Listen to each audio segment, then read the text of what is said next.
Mis hermanos, feliz santo sábado tengan cada uno de ustedes. Feliz sábado. Nos estamos gozando en la presencia de nuestro Dios. Amén. Amén, hermanos.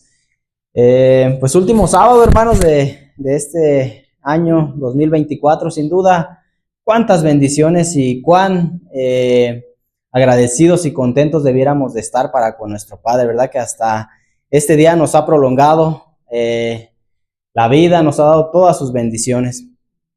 Vamos a iniciar como siempre, hermanos, inclinando el rostro para orar a nuestro Dios.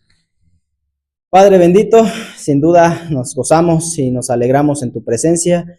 En esta tarde, Señor, que iniciamos culto divino, por favor, acompáñanos y que tú nos puedas hablar a través de tu bendita y santa palabra, Señor. Que nuestra mente, nuestro corazón estén receptivos a tu mensaje. Lo pedimos, Padre, humildemente en Cristo Jesús nuestro Señor. Amén. Amén. Bien, hermanos, vamos a iniciar en esta tarde, más que un tema, vamos a tener un estudio.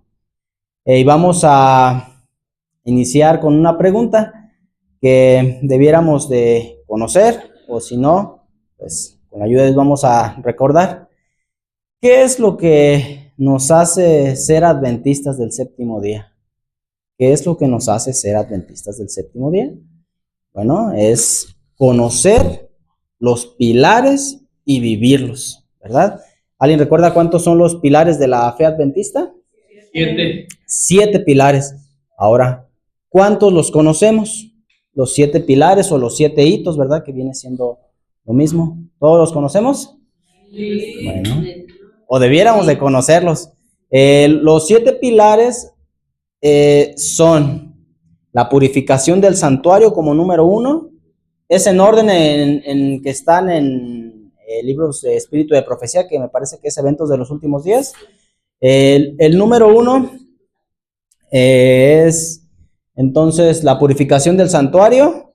Número 2, el mensaje de los 3 ángeles, el templo de Dios, la ley de Dios, el sábado, la justificación por la fe, y como séptimo y último tenemos la no inmortalidad de los malvados. Son los 7 pilares. En esta tarde nos vamos a concentrar en uno de ellos. Todos son bastante amplios, ¿verdad? Y podemos tomar bastantes referencias, bastante temas de dónde agarrar alguno de los pilares. Vamos a tomar el pilar número 5 y vamos a tener un estudio que es el pilar del sábado. Pues como ya lo dije, hay muchos estudios que se pudieran sacar de solo de este pilar, y hoy vamos a hablar de este pilar que es el sábado, pero vamos a verlo desde una perspectiva que muchos de nuestros hermanos de otras denominaciones nos cuestionan acerca del sábado, y vamos a verlo desde la perspectiva de si Cristo transgredió el sábado. Muchos de ellos, de nuestros hermanos de otras denominaciones, dicen que Cristo violó el sábado y lo transgredió. ¿Cómo es que pasó esto? Bueno, dicen que él el sábado salía e iba y hacía milagros. Entonces, cuando se les da el mensaje del sábado, ellos dicen, no, es que Cristo transgredió el sábado. Y bueno, hoy vamos a ver varios pasajes que nuestros hermanos sacan para decir que Cristo ahí está violando el sábado. ¿Alguien sabe, hermanos, cuántos milagros hizo Cristo en un día sábado? ¿Alguien alguna vez ha meditado en esta cuestión? ¿Cuántos milagros hizo Cristo un día como hoy, un santo sábado? Fueron varios. Por lo menos, bueno, dice el libro de Juan, ¿verdad? Que es el que acabamos de terminar, que si las cosas se escribieran, pienso que no cabrían, ¿verdad? Pero los que están registrados, por lo menos son 6. Y vamos a analizar esos 6 milagros que se hicieron en el día sábado y si realmente Cristo lo transgredía. Como Como primer caso pondríamos, ¿por qué nos congregamos en sábado? ¿Cuál es el mandato o por qué no nos congregamos en otro día? ¿Por qué un lunes, un domingo, martes, miércoles, jueves, viernes? Porque hay una orden explícita de congregarnos. ¿Cómo lo sabemos? Vamos a la palabra de nuestro Dios, vamos a usar en este día mucha Biblia, ¿verdad? Vamos a el libro de Levítico, capítulo número 23.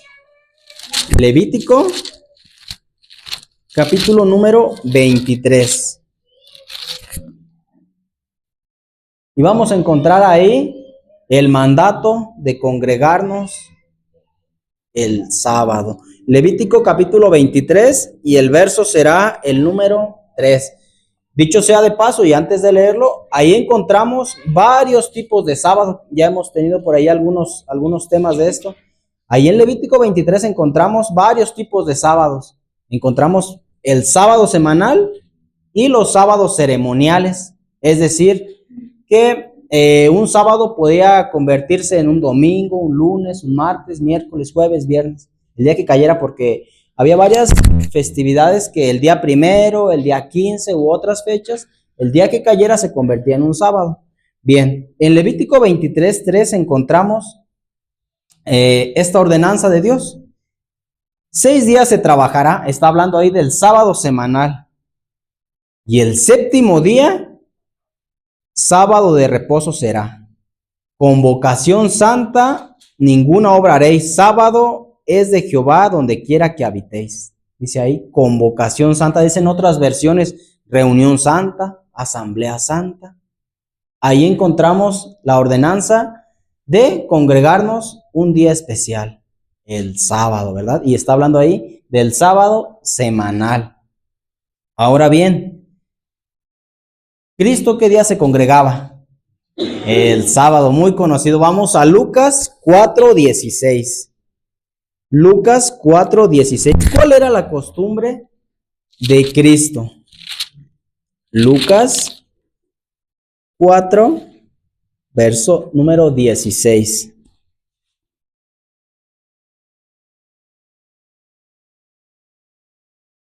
Y vino a Nazaret donde había sido criado. Y entró el día sábado en la sinagoga, ¿conforme a qué? Conforme a su costumbre, y se levantó a leer. Cristo se congregaba el día sábado, ¿verdad? El mismo sábado que había dado Dios allá con Moisés, y el mismo sábado que había sido santificado aún desde la creación. Ahora, ese mismo sábado seguías, aún después de la muerte de Cristo, se seguía guardando. Y aún antes de Cristo, se seguía guardando tiempo mucho más antiguo. ¿Cómo lo sabemos? Vamos al libro de Hechos de los Apóstoles. Hechos de los Apóstoles, capítulo número 15. El versículo es el número 21.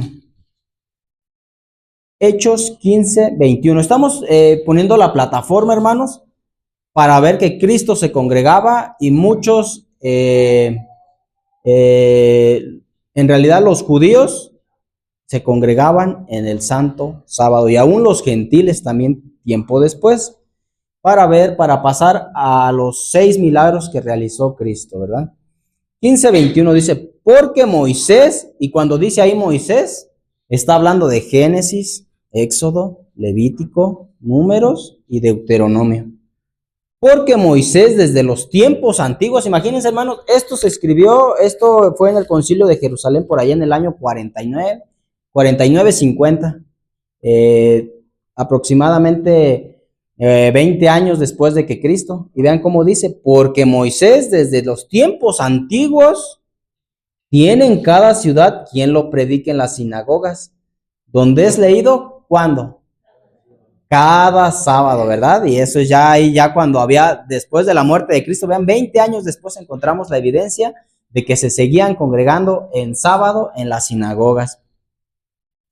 Muy bien, tenemos la plataforma entonces, hermanos, que aún dice ahí Lucas, ¿verdad? Que desde tiempos antiguos, imagínense, si ayer era el año 50, imagínense, desde tiempos antiguos, Moisés es leído en las sinagogas cada sábado. Bien, dicho esto, hermanos, pasemos ahora sí a los milagros que Cristo hizo en un día sábado y que se toma de ahí para decir que Cristo transgredió el sábado. Pero vamos a ver qué es lo que estaba haciendo Cristo. El primer milagro los vamos a ordenar en orden de los evangelios: Mateo, Marcos, Lucas, Juan. El primer milagro lo encontramos en el libro de Marcos. Marcos, el capítulo número 1, y vamos a leer desde el versículo 21 en adelante. Ahí encontramos el primer milagro de Cristo en un día sábado, ¿verdad? 1:21. Y entraron en Capernaum, y luego en el día sábado, entrando en la sinagoga, enseñaba. ¿Dónde estaba Cristo? En la sinagoga, ¿verdad? Algo también decir antes de continuar la lectura, hermanos, debemos de saber que en este tiempo, en el siglo I, había dos lugares donde se guardaba el sábado. El más común era en la sinagoga, pero también era válido ir a congregarse al templo. Ahí se agradecía, ahí se oraba también a Dios. Entonces, hay dos lugares donde el sábado se guardaba, lo que era en la sinagoga, pero también en el templo, ¿verdad? Porque en ese tiempo, pues el templo todavía estaba vigente, todavía estaba levantado. Bien, entonces este primer milagro, Cristo, dice el versículo 21, y entraron en Capernaum, y luego en el día sábado, entrando en la sinagoga, enseñaba. Y se admiraban de su doctrina, porque les enseñaba como quien tiene autoridad y no como los escribas. Y había en la sinagoga de ellos un hombre con espíritu inmundo, el cual dio voces, diciendo: déjanos, ¿qué tenemos que ver contigo, Jesús Nazareno? ¿Has venido para destruirnos? Sé quién eres, el Santo de Dios. Y Jesús le reprendió diciendo: enmudece y sal de él. Y el espíritu inmundo, sacudiéndole con violencia y clamando a gran voz, salió de él. Y todos estaban maravillados de tal manera que se preguntaban entre sí, diciendo: ¿qué es esto? ¿Qué nueva doctrina es esta, que con autoridad manda aún a los espíritus inmundos y le obedecen? Muy bien, encontramos ahí la primera curación en un día sábado. Lo que debemos resaltar, hermanos, es que Cristo estaba en la sinagoga, estaba congregándose. Y ahí podemos encontrar que era su costumbre, ¿verdad? Que el día sábado, él como judío, se congregaba, y no es que él decía: bueno, no me voy a congregar hoy, me voy a sanar los enfermos, me voy a hacer esto, me voy a hacer aquello. No. El sábado se congregaba, y ahí en la misma sinagoga, dada la situación, sanaba, ¿verdad? Ese es el primer milagro en un día sábado. El segundo milagro está unos versículos más adelante. Es versículo 29. Vean qué pasó. Se termina el servicio en la sinagoga y sale de la sinagoga. Es como en muchos lugares, ¿verdad? Que se termina el servicio y pues van a tomar los alimentos a casa de algún hermano o a algún lugar, ¿verdad?, que se haya designado. Versículo 29 de Marcos 1. Y enseguida, saliendo de la sinagoga, vinieron a la casa de Simón y Andrés con Jacobo y Juan. Y la suegra de Simón estaba acostada con fiebre, y le dijeron luego de ella. Entonces vino él, y tomándola de la mano la levantó, y al instante la dejó la fiebre, y ella les servía, ¿verdad? Cristo había ido para otro lado, no se había desviado, por decir algo. Bueno, ya terminó el servicio, pues vámonos para otro lado. Había ido a la casa de Simón, ¿verdad? De Simón y Andrés. Y allí encontraron, ¿a quién? A la suegra de Pedro, ¿verdad? Y le sanó, ¿verdad? Ese fue el segundo milagro en sábado, ¿verdad? Aunque fue fuera de la sinagoga, pero fue dentro de la ruta que Cristo llevaba, ¿verdad? Ese es el segundo milagro en sábado. Ahora, el tercero, y está también en el libro de Marcos, pero ahora en el capítulo número 3. Marcos, capítulo 3, y vamos a leer del 1 en adelante. Marcos 3, del 1 en adelante vamos a encontrar ahí el tercer milagro de Cristo en un día sábado. 3:1. Y otra vez entró en la sinagoga y había allí un hombre que tenía seca una mano. Y le acechaban si en sábado le sanaría para poder acusarle. Entonces dijo al hombre que tenía seca la mano: levántate y ponte en medio. Y les dijo: ¿es lícito hacer el bien en sábado o hacer el mal? ¿Salvar la vida o quitarla? Pero ellos callaban. Entonces, mirándolos alrededor con su enojo, entristecido por la dureza de sus corazones, dijo al hombre: extiende tu mano. Y él la extendió, y su mano le fue restaurada, sana como la otra. Y saliendo los fariseos enseguida tomaron consejo con los herodianos contra él de cómo le matarían. ¿Notamos el tercer milagro? ¿Dónde fue, hermanos? En la sinagoga nuevamente, ¿verdad? Con un hombre que tenía seca la mano. Y bueno, ahí encontramos un principio, ¿verdad? En el versículo número 4. ¿Es lícito hacer el bien en sábado o hacer mal? ¿Salvar la vida o quitarla? ¿Cuál era el principio, hermanos? Salvar la vida, ¿verdad? Aún que se transgredía el sábado, porque el núcleo de la ley es el amor hacia el prójimo. Pero vean cómo reaccionaron los fariseos, ¿verdad? Que se gozaron porque, bueno, mira, este hombre pues estaba mal, tenía seca la mano y ahora le ha sido restaurada. ¿Cómo reaccionaron?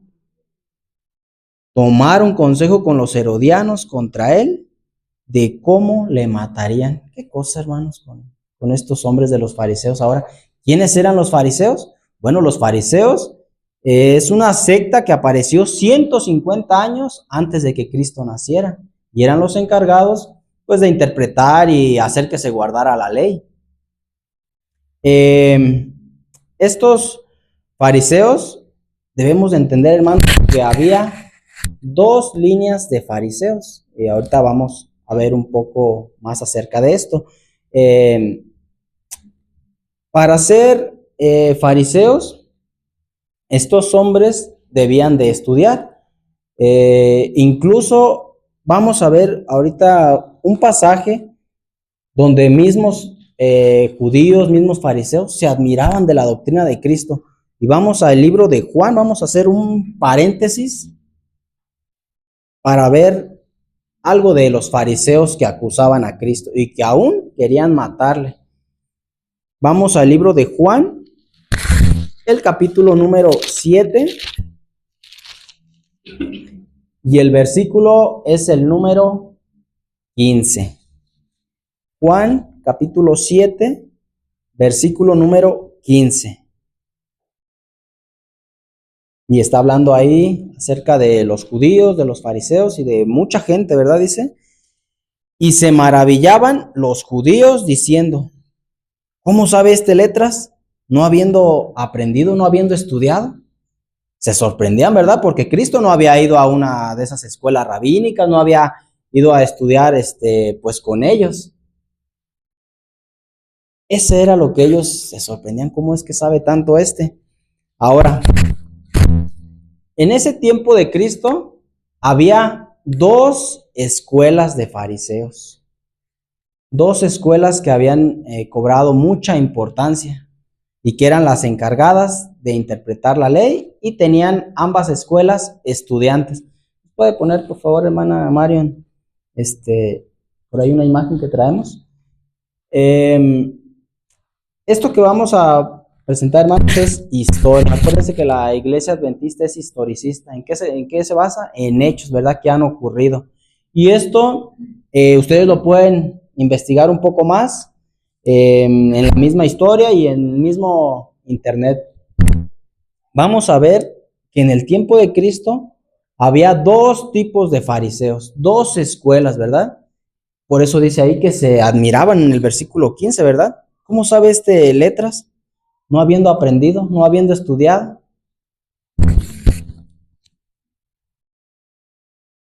Y encontramos que había dos tipos de escuelas.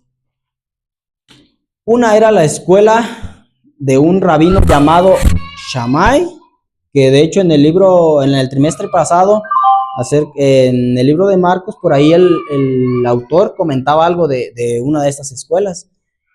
Una escuela era la escuela de Shammai y la otra escuela era la escuela rabínica de Hiliel.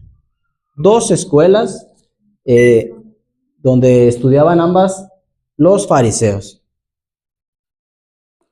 Bien, vamos a esperar un poquito.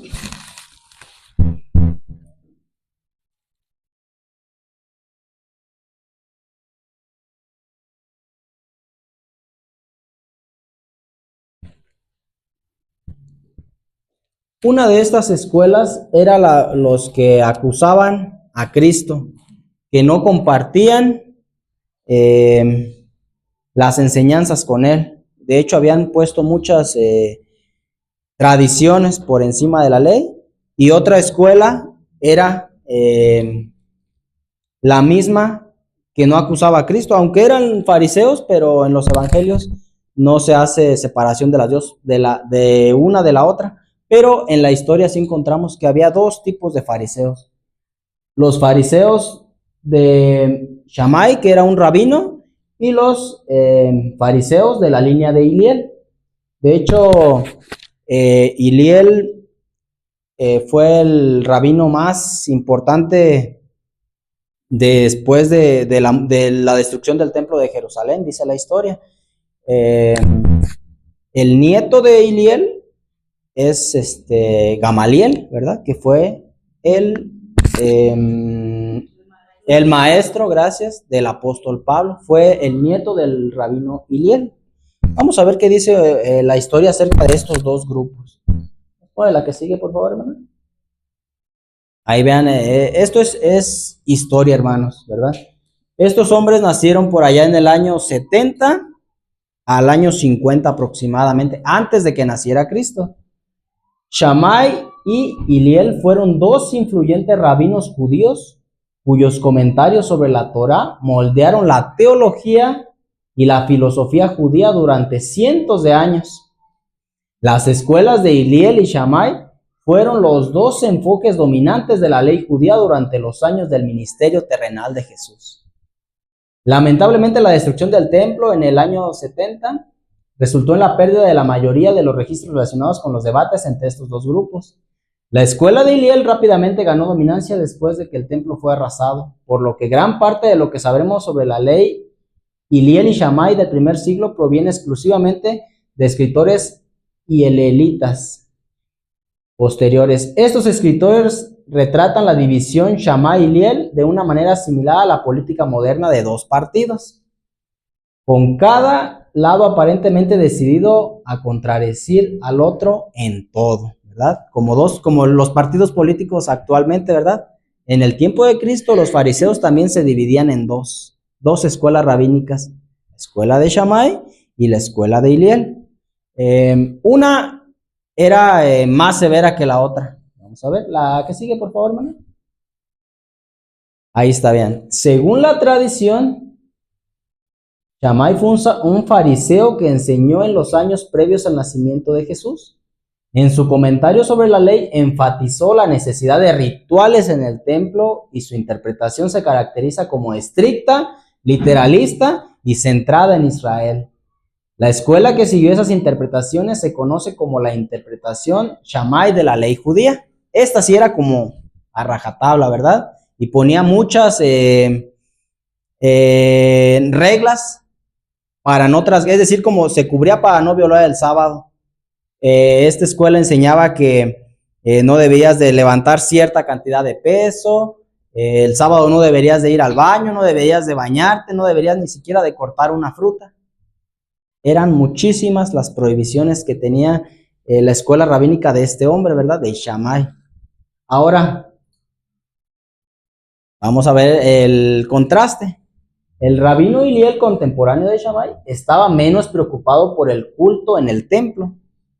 Su comentario se considera más liberal, tolerante y que aceptaba a los gentiles. Hillel también fue conocido por codificar los patrones tradicionales de exégesis en 7 reglas individuales. Su escuela hielita rivalizaba con el enfoque shamaíta.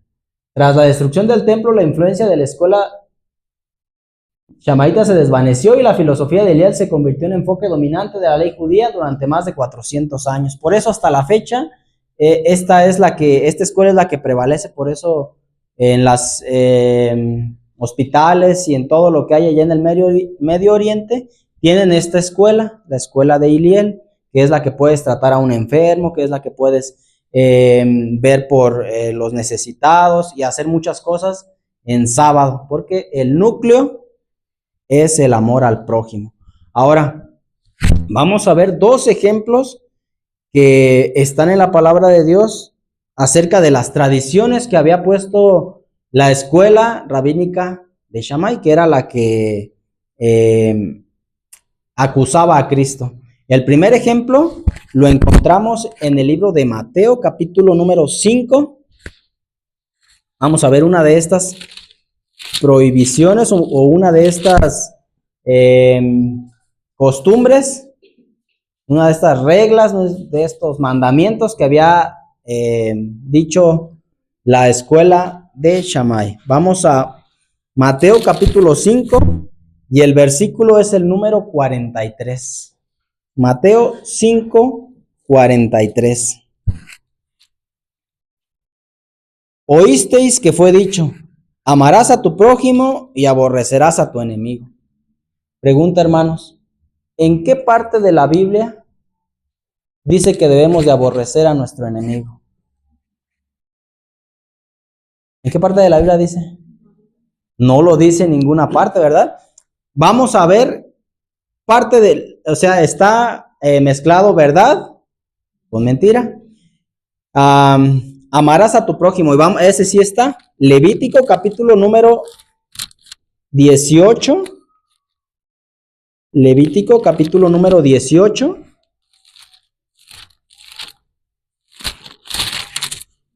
Perdón, capítulo 19, versículo 18. Levítico 19, 18. No te vengarás ni guardarás rencor a los hijos de tu pueblo, mas amarás a tu prójimo como a ti mismo, yo Jehová. Ahí está, ¿verdad?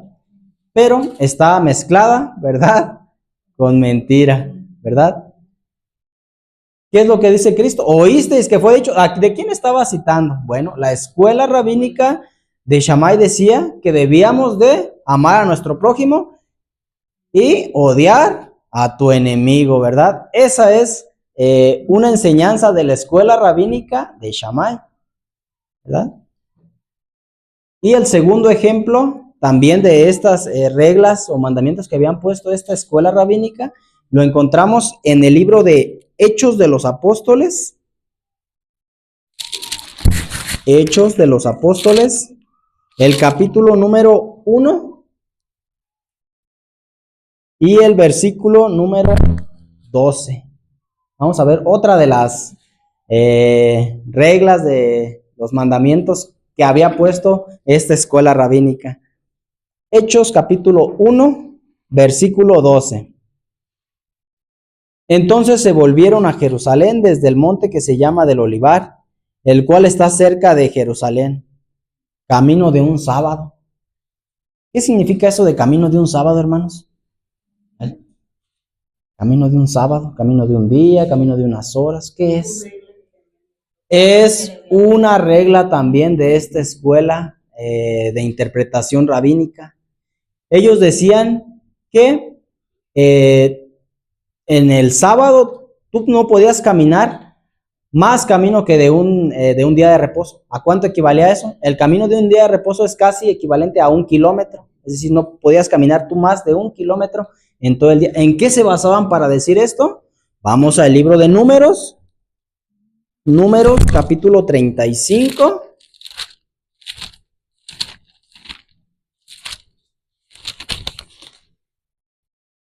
Y ellos decían así, bueno, en el tiempo de Moisés, cuando estaba el santuario y estaban todas las tribus alrededor del santuario, lo que se permitía caminar era cierta distancia. Números 35, versículo número 5. Dice, luego me diréis afuera de la ciudad, a la parte del oriente, 2000 codos, y a la parte del sur, 2000 codos, y a la parte del occidente, 2000 codos, y a la parte del norte, 2000 codos, y la ciudad en medio. Esto tendrán los ejidos de las ciudades, ¿verdad?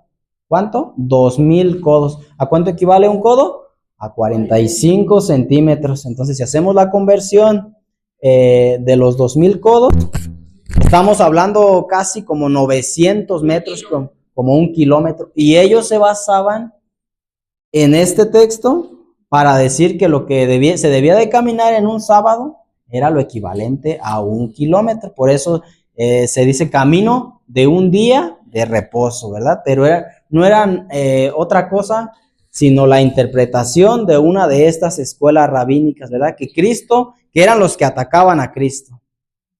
Ahí está, ¿verdad? Entonces, esas eran, hermanos, ¿nos pone la anterior?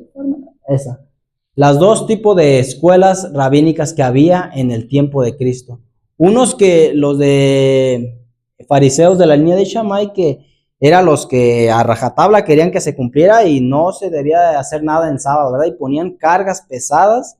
Y bueno, los que eran de la línea de Hillel, que son los que hasta la fecha llegan, que decían que el amor al prójimo era el núcleo de la ley, que estaba permitido hacer el bien. Ahí está, hermanos. Entonces cerramos este paréntesis. Hicimos el paréntesis para ver quiénes sean los que acusaban a Cristo, ¿verdad? De estas dos tipos de escuelas. Bien, estamos en el milagro número 3. Ahora vamos al milagro número 4, ¿verdad? Y ese está en el libro de Lucas. Lucas, el capítulo número 13. Lucas, capítulo número 13. Y el versículo es del versículo 10 en adelante. Lucas 13:10. Lucas 13, versículo 10. De hecho, entre estas dos tipos de escuelas, hermanos, había alrededor de 400 diferencias que discrepaban la una de la otra en cuanto a la interpretación de la ley. Lucas 13 encontramos el cuarto milagro de Cristo en un sábado. Y veamos dónde se encontraba Cristo. Lucas 13:10. Y enseñaba en una sinagoga en sábado. Y aquí había una mujer que tenía un espíritu de enfermedad. Hacía 18 años y andaba encorvada, y en ninguna manera se podía enderezar. Y cuando Jesús la vio, la llamó y le dijo: mujer, eres libre de tu enfermedad. Y puso sus manos sobre ella, y luego se enderezó y glorificaba a Dios. Pero el príncipe de la sinagoga respondió indignado, ¿por qué Jesús había sanado en sábado? Y le dijo a la gente: 6 días hay que se debe trabajar en estos, pues venid y sed sanos, y no en día de sábado. Entonces el Señor le respondió y le dijo: hipócrita, cada uno de vosotros no desata en sábado su buey o su asno del pesebre y lo lleva a beber. Y esta hija de Abraham, a la que Satanás había atado 18 años, ¿no debía ser desatada de esta ligadura en día de sábado? Y diciendo él estas cosas, se avergonzaban todos sus adversarios, y todo el pueblo se regocijaba de todas las cosas gloriosas que eran hechas por él, ¿verdad? Ahí de estos dirigentes eran de la misma línea de la escuela de Shammai, pero Cristo les dice que eran hipócritas porque ni ellos mismos guardaban lo que ellos decían, ¿verdad? Que era hacerle el bien a sus animales. Ellos predicaban que eso no se debía de hacer en un día sábado. Y encontramos a Cristo sanando a una mujer el día sábado, pero en la iglesia, ¿verdad? En la sinagoga. Y este es el milagro número 4 en el día sábado. Vamos al milagro número 5. Y para eso pasemos a los últimos dos, al Evangelio de Juan. Juan, el capítulo número 5, y encontramos el quinto milagro de Cristo en sábado. Ya casi terminamos, hermanos. Juan capítulo 5, y vamos a leer desde el versículo 1 en adelante. Después de estas cosas había una fiesta de los judíos y subió Jesús a Jerusalén. Y hay en Jerusalén a la puerta de las ovejas un estanque que en hebreo es llamado Betesda, el cual tiene 5 pórticos. Aquí estamos hablando ¿de dónde? Del templo, ¿verdad? En estos yacía gran multitud de enfermos, ciegos, cojos, secos que esperaban el movimiento del agua. Porque un ángel descendía a cierto tiempo al estanque y agitaba el agua. Y el que primero descendía al estanque después del movimiento del agua quedaba sano de cualquier enfermedad que tuviese.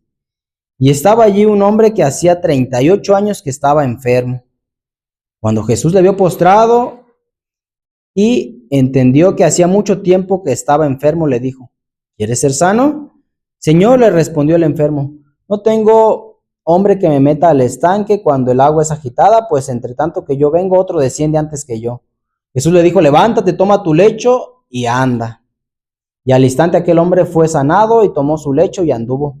Y era sábado aquel día. ¿Dónde estaba Cristo ahora? En el templo, ¿verdad? Y encontramos que ahí también sana a este hombre paralítico. Y encontramos después que los fariseos de esta línea de Shammai lo acusan. ¿Por qué? Porque una de sus prohibiciones era no levantar peso. Y todas estas prohibiciones estaban escritas en un libro que se llamaba la Mishnah, donde estaban ahí toda la lista de las prohibiciones que estos intérpretes habían hecho de la Torah, de los mandamientos que había dejado Dios por medio de Moisés. Y entonces vemos aquí el quinto milagro en sábado de Cristo, ¿verdad? En el templo, ¿verdad? No andaba Cristo en otro lado porque dice que era sábado. Ese es el quinto milagro de Cristo en sábado. Y aunque los fariseos decían que Cristo estaba violando el sábado, Cristo violaba los mandamientos de los fariseos, mas no los mandamientos de Dios. Son cosas diferentes, porque dicen luego, no, es que Cristo transgredía la ley de Dios. No, Cristo vino a enseñarnos cómo se debía guardar el sábado, ¿verdad? Haciendo obras de caridad para con el prójimo. Lo que transgredía Cristo eran los mandamientos y las doctrinas y todas las cargas que habían puesto estos hombres. De hecho, lo podemos encontrar que Cristo mismo les dice. Vamos a ver el libro de Mateo, Evangelio de Mateo, capítulo 15, y vamos a ver ahí donde Cristo les dice que han dejado la ley de Dios por sus tradiciones, por sus mandamientos que ellos han hecho. Mateo 15, versículo número 9. Ahí Cristo les está hablando a los fariseos, ¿verdad? Los de esta línea, ¿verdad? Porque los de la otra línea hacían obras de misericordia en sábado. 15:9. Pero en vano me honran enseñando como mandamientos de ¿qué? Mandamientos, bueno, dice acá, doctrinas, mandamientos, ¿verdad? De hombres, que eran las que ellos habían plasmado, ¿verdad? Y que no dejaban que la gente hiciera. Por eso es que acusan a este paralítico, ¿verdad? No te es permitido llevar tu lecho, ¿verdad? Porque ellos no tenían permitido levantar cierta cantidad de peso. Entonces Cristo lo que está transgrediendo es las doctrinas o los mandamientos de los fariseos, más no la ley de Dios. Ese es el quinto milagro de Cristo en sábado. Y vamos al sexto y último. Y lo encontramos también en el libro de Juan. Evangelio de Juan, el capítulo número 9.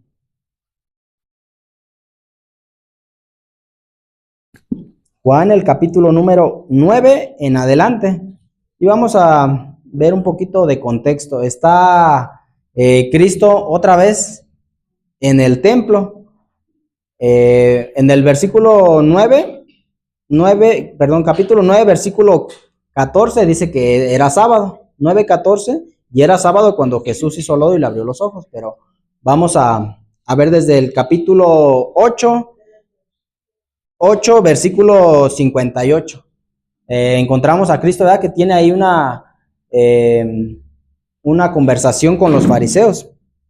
Y es cuando Cristo dice, Jesús le dijo, de cierto os digo, antes de que Abraham fuese, yo soy. Entonces tomaron piedras para arrojárselas, pero Jesús se cubrió y salió ¿de dónde? ¿Dónde estaba? Del templo, atravesando por en medio de ellos, y así pasó. Estaba Cristo en el templo, ¿verdad? Y ahora sí empieza la historia de el capítulo 9, versículo 1. Y pasando Jesús vio un hombre ciego de nacimiento, y sus discípulos le preguntaron diciendo, Rabí, ¿quién pecó, este o sus padres, para que naciese ciego? Respondió Jesús, no es que haya pecado este ni sus padres, sino para que las obras de Dios se manifiesten en él. Me es necesario hacer las obras que me envió, entre tanto que el día dura. La noche viene cuando nadie puede obrar, entre tanto que estoy en el mundo, yo soy la luz del mundo. Habiendo dicho esto, escupió en tierra, hizo lodo con la saliva, y untó con el lodo los ojos del ciego, y le dijo, ve, lávate en el estanque de Siloé, que interpretado significa enviado. Fue entonces, se lavó y regresó viendo. Y esto también de que escupir y hacer lodo, era otra de las prohibiciones que tenían los fariseos de la línea de Shammai, que no se podía ni siquiera escupir, porque al escupir pues se iba a hacer lodo, ¿verdad? Entonces Cristo está transgrediendo las leyes de los fariseos, mas no la ley de Dios. Y hermanos, encontramos así los 6 milagros que Cristo realizó en el día sábado. Cristo no transgredió de ninguna manera el sábado ni la ley de Dios. Lo que transgredió fue las leyes, las doctrinas, los mandamientos que habían hecho los fariseos. Esas sí las transgredió, pero esas no era pecado, porque pecado es transgresión de la ley de Dios. Y el argumento principal acerca de esto, hermanos, es si nos llegaran a hacer esta pregunta, ¿Cristo era pecador? ¿Cristo era pecador?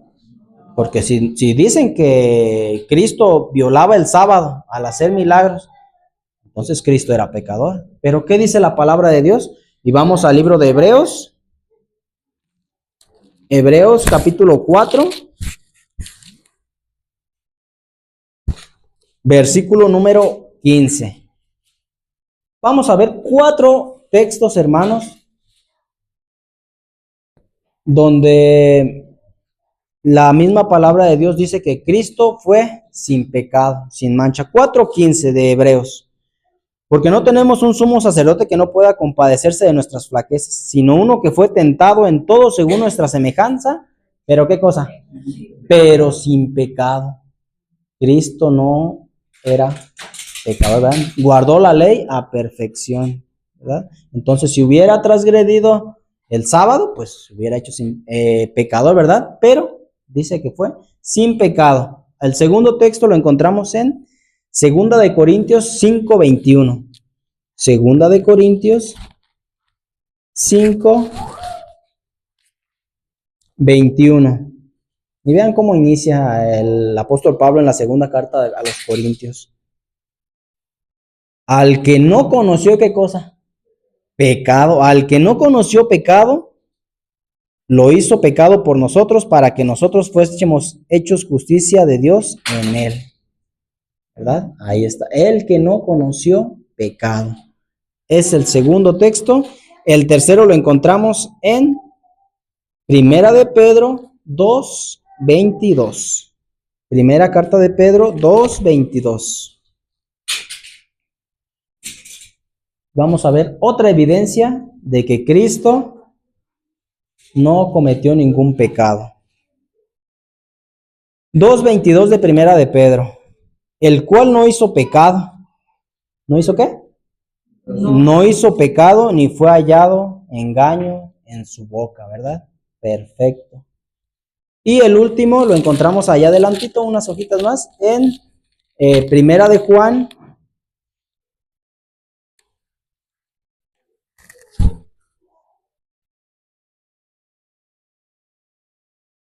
Primera de Juan, capítulo 3.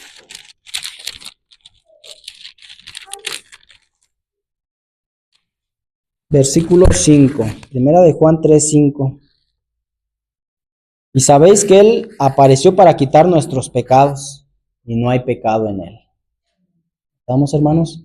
Cristo no hizo pecado en ninguna manera. De hecho, simbolizaba al mismo cordero, ¿verdad? Cuando es la primera Pascua, simbolizaba al cordero, un cordero sin mancha, sin defecto, ¿verdad? Que iba a ser sacrificado. Ese es Cristo, hermanos. Pues bien, hermanos, ahí tenemos este pequeño estudio acerca de los milagros de Cristo en sábado, y que podamos presentar defensa para quien pida razón de nuestra fe, mostrando que Cristo, aún en todos sus milagros, no cometió ningún pecado, y podamos demostrar que el sábado sigue siendo vigente y seguir exaltando el nombre de nuestro Dios, hermanos. Que Dios nos bendiga y que tengan todos un feliz y santo sábado. Amén.